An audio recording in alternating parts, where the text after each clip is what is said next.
Kejadian terjadi pada Jumat lalu. Ledakan terjadi lantaran tungku induksi pelebur timah meledak secara mendadak. Hal tersebut diduga akibat mesin induksi mengalami korsleting listrik.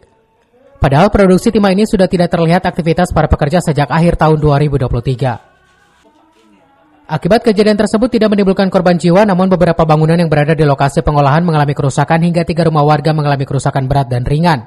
Menurut warga, diduga ledakan ini yang terbesar. Dan di perusahaan ini lagi tidak ada aktivitas sama sekali, ya, lagi off, dan kerjaannya juga sesuai apa kalau ada permintaan. Malah kita juga membudayakan dulu kalau ada kegiatan dengan gaplek lah segala macam.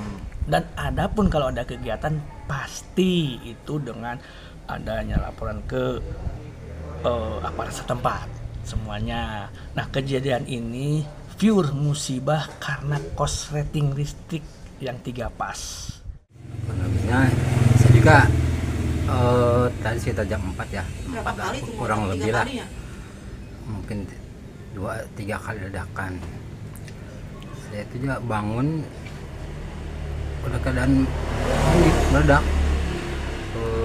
Pertama ledakan nggak terlalu besar ya, yang kedua keras, yang ketiga lebih keras, malah ada semburan api juga. Api nggak lama asap. Pas saya keluar rumah, di depan udah berantakan tuh, kayak semacam kerikil merah tuh, bara kayak ada apinya. Pemilik perusahaan bertanggung jawab atas kerusakan 3 rumah warga tersebut hingga kembali seperti semula. Aparat TNI dan Polri sektor Ciampea sempat mendatangi lokasi kejadian. Dari Ciampea, Kabupaten Bogor, Iman Abdurrahman melaporkan.